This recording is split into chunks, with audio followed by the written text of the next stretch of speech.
Hey guys, so first thing about today's video, this video is all about my story and how I've turned adversity into my advantage, and in turn turned that into inspiration in my own life to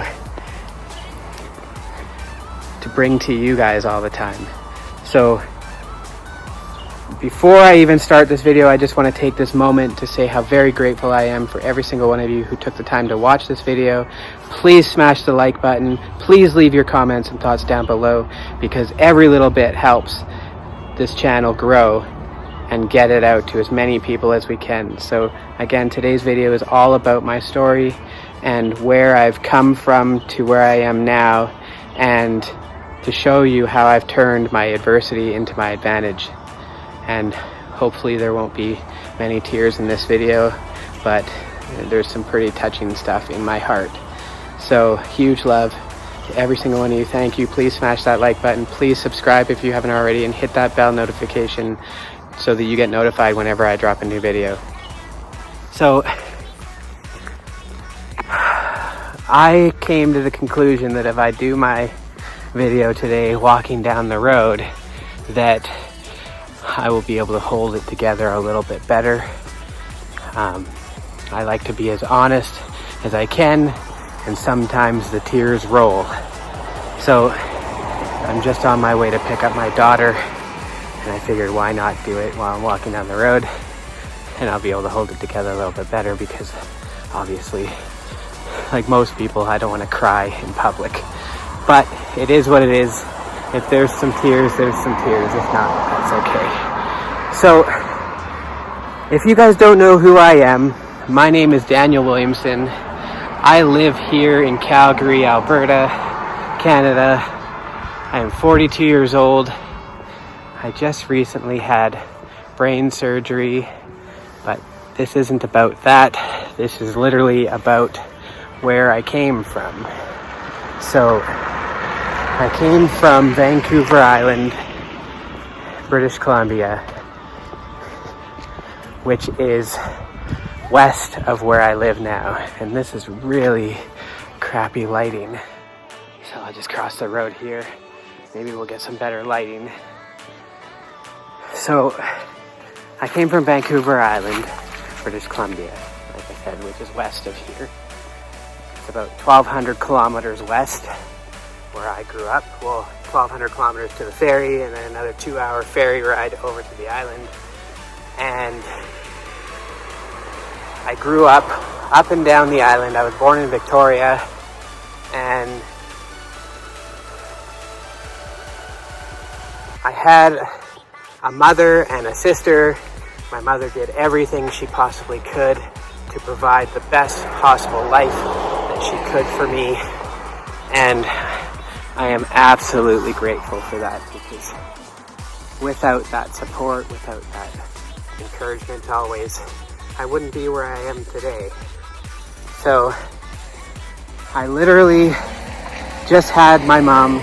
My father was never a part of the picture, which at the time growing up, it seemed really crappy to not have a father. But at the same time,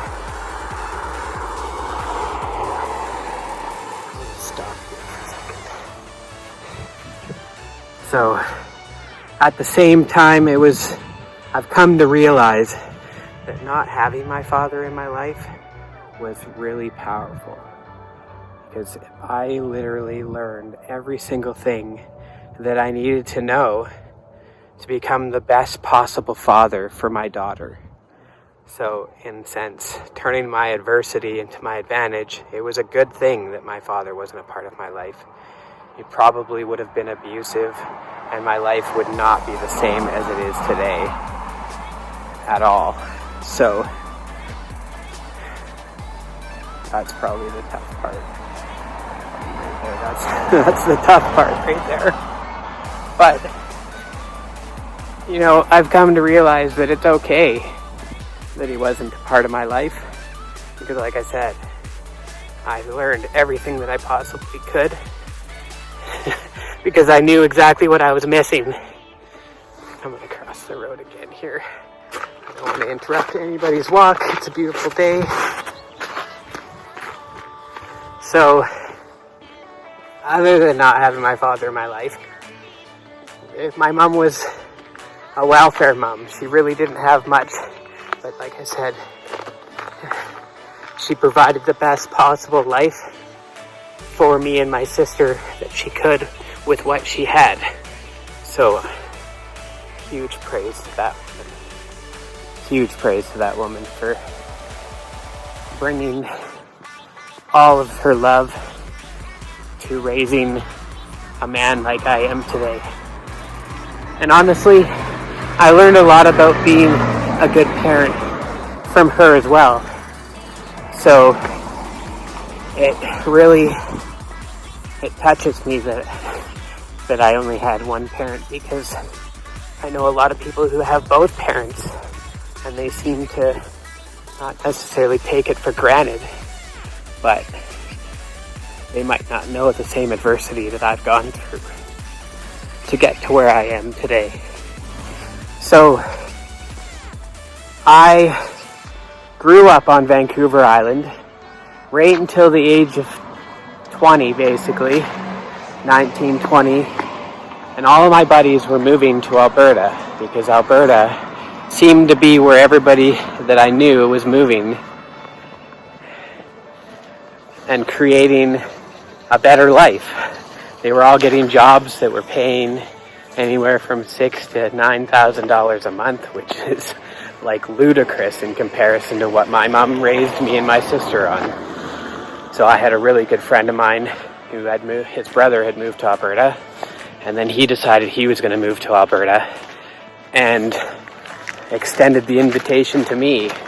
And at the time I thought, this is crazy. I've lived on Vancouver Island for 19 years of my life, and by the time I actually moved out there I was 20, but there was, to look back on it, to think like I was willing to move like 1,400 kilometers away from where I was raised, and that was scary. But I wanted to turn my adversity into my advantage and become a better version of myself each day. And it's weird to think back on all of that, to think that I was smart enough back then to think of always turning my adversity into my advantage. And that's honestly where I get a lot of my inspiration from to give to you guys. It's from all of those trials and tribulations that I had to go through growing up as a kid on Vancouver Island. And I wanted to become the best person I could possibly become. And at the time I thought money would get me there. And I mean, yeah, it did help me a lot through the years. Over the past 22 years, it's gotten me to a place in my life where I appreciate all the things that I have. I've been able to build the family that I have, and I'm super grateful for that. So once I had moved to Alberta, I moved to this small little town called High River, and I moved into a house with my buddy, and that house had 14 dogs and 18 cats, and they believe they even had 2 bunny rabbits. It was a house basically for drifters to move into. It was an elderly couple and their children, and they had lived there for 50 some odd years. And once I had moved to High River, I had left my high school girlfriend behind to stay while I started my journey so that I could create enough income to have her move out. And then she moved out, and that chapter of my life began and ended. I made some poor choices in my youth that led me back to Vancouver Island, living with my mom again. So I felt like defeated, but again, I had to turn my adversity into my advantage and live from my experience and feed off the inspiration of others and things around me. And like a huge part of my inspiration was Vancouver Island. Like I grew up, that's my home. So I grew up there, and I really wanted to feed off of that inspiration. And one night I had a buddy over, and my other buddy that lived in Alberta still called me up and asked me, move back to Alberta. And at the time I thought, screw that. I don't want to move back there, it ruined my whole life. And really realizing that it didn't ruin my whole life. It just set me back a bit so that I could take note of what had gone wrong and better my game. So I looked at my other friend that I was with at my mom's house, and I asked him, hey, you want to move to Alberta? And without even thinking about it, he was like, sure. I said, okay, we're leaving next week. And this was the middle of February. We had to hitchhike, which took us 3.5 days in the middle of February and through snowstorms to hitchhike into Alberta and start my life all over again. I ended up in another town called Camrose, Alberta, which I've got choice words about, but I spent the entirety of my 20s, right up until the late 20s, like 27, and decided I needed to straighten out my life, turn my adversity into my advantage again, and change the whole script. I had decided, I had a good buddy that lived in Calgary, Alberta, that I was going to move down to Calgary. I was going to stop hanging out with all of the losers that I was hanging out with and just change my life. And literally, I started working at this little breakfast restaurant called Nellie's. It's here in Kensington, in Calgary. The guy I was living with, his sort of girlfriend decided she wanted to go backpacking in Europe. So she left the restaurant that we were working at, and it gave a free spot for another waitress to come and work there. And I came into work one day, and I looked at the other cook, and I said, holy, who is the new girl? And instantly, I knew she was the one I wanted to marry. I was going to change my life. Like literally, it changed my whole life, because now I started pursuing a friendship with her to begin with. And honestly, I believe she hated me when she first met me, because I was just coming out of this huge party phase of my life, but she recognized that I was changing my life, and we started to hang out, and everything started to get awesome.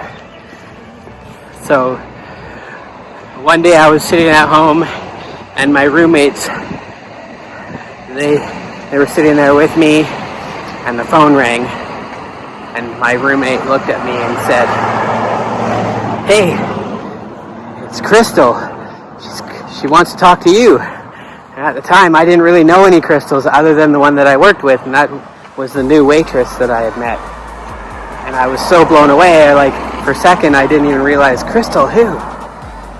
And my roommate looked at me and said, it's Crystal from work. And instantly, I was head over heels that she even called. So we started hanging out, and we proceeded to date for a whole year living in Calgary. I will just skip ahead a little bit here because there's a lot of traffic. I am here on the corner. There we go. It's a busy corner, and I'm sure that it's loud for you guys. So we dated for a whole year in Calgary, and I wanted to go on vacation to BC, British Columbia, on Vancouver Island to visit my mom and introduce her to this beautiful girl that I just spent the last year of my life with. And we went to Victoria. My mom picked us up, and we drove out to what's called the Breakwall in Victoria. And instantly, Crystal, my wife, fell in love with BC, and she just turned and looked at me and said, we're moving here. And I mean, I was overjoyed because I'd been missing my home for so long that it blew my mind kind of that she wanted to move there so quickly. We spent the next week and a half, I believe, almost 2 weeks in BC camping, and it was such a beautiful trip. And when we went home, we decided that we're moving. So we took the next 2 months and saved up as much money as we could and started our journey to British Columbia. We moved to British Columbia and we lived in this hostel called Ocean Island Backpackers Inn, and we lived in a room big enough for a bed, our 2 suitcases, and a little mini fridge. And I swear we were gonna break up every 10 minutes because it was such a small space for us to be sharing. And up until then we had basically lived in our own places, but like spent a lot of time with each other. And we got a couple jobs. I ended up working at a recycling plant for the next 3 years of my life. And in that time, we had our daughter, Emily, and she was such a blessing in our life. And before we had our daughter, we had a miscarriage, and that miscarriage was pretty devastating to my wife and to myself. But we decided, I said to her, we can still try again, we can have another one. And we did. We had our daughter, Emily, and I came home from work one day and I thought to myself, hey, I wouldn't mind living in Ottawa, which is like all the way across the country where my wife was from. Because when we had met, the day before I moved to Calgary, she moved to Calgary, and then we ended up working at that breakfast restaurant together. It was like meant to be, I feel. So I said to her, I wouldn't mind living in Ottawa, and that set in motion our decision to move from Vancouver Island, British Columbia, all the way to Ottawa, Ontario, which is like a 6-hour flight or something. I think it's 5 hours from here in Calgary, but 6 hours in general. But we decided we're going to get a moving company to move all of our stuff, and we set out on the journey to live in Ottawa. We ended up in Ottawa, and then we lived with my wife's mother, a beautiful woman, and she was kind enough to open up her 2-bedroom apartment to us to bring us to Ottawa. Then we ended up getting our own place, first living with one of her friends, and then getting our own place in the community that we wanted to be in. So I am almost at my daughter's school. I gotta wrap this up for now, but I will continue once I have my daughter, maybe a little bit on the city bus, because we are practicing taking the city bus. So much love, much love. And where did I leave off? So I'm just gonna cut through the parking lot here. So we ended up getting our own place, and I started working for the same company that I worked for in Victoria, Cascade Recycling. I don't want to say anything negative about them, but I ended up working for them. So I ended up working at the same place as I worked in Victoria, but now in Ottawa. I worked for 4 years there, and close to the end of my time there, I ended up having a grand mal seizure. And for the 2 years prior to that, I was having mini seizures, and I didn't know what they were. I was like really scared all the time, but you know, I'm a go-getter, I roll with the punches. I couldn't let that stop me from like supporting my family or whatever. And I ended up having a grand mal seizure at work, and then I woke up. I remember waking up and I had the head of HR, he was holding me because now I was shaking, and I can remember saying, "Get him off of me." And I didn't remember anything after that. And I remember waking up in the ambulance, and I looked this way and there was the driver's seat, and then I looked back this way and there was an ambulance attendant, and then he said to me, "Hey, do you know why you're in here?" I said, "No, you tell me." He said, "Oh, well, you had a seizure." I said, "I didn't have a seizure." And he said, "Well, there's a reason you're in here." And I said, "Well, I guess I had a seizure then." And then, so I'm here with my daughter now. We are going to catch the city bus together and practice.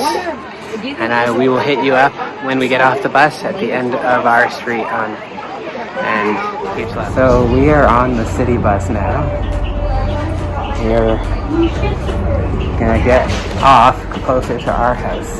And this is practice run number 2. You got anything to say? No? Not really. Okay.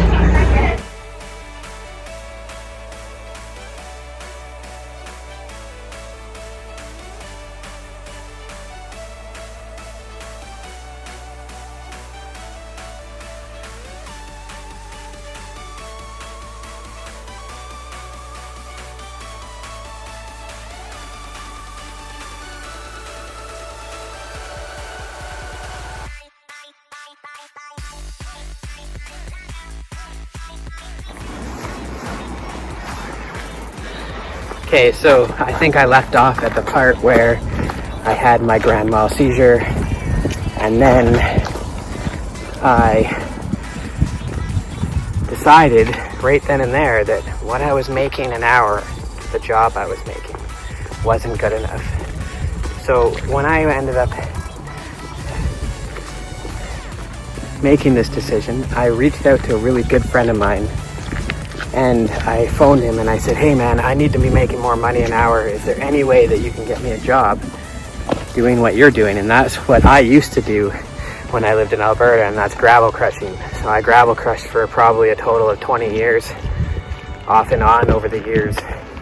And I realized that I needed that job because it made way more money an hour than what I was making at the recycling plant. So then I started flying back and forth between Ottawa and Alberta again to make more money to support my family. Eventually we decided that moving back to Alberta was probably our best bet because we were spending obscene amounts of money for me to fly back and forth in between my shifts. So we ended up back here in Calgary. And from there, we've lived here now for close to 6 years, maybe even 7. And I found out last year that my medicine could potentially stop working at the 7-8 year mark, which is right about now. Hence the reason I just literally had brain surgery in January. And as of this video right now, it is March. So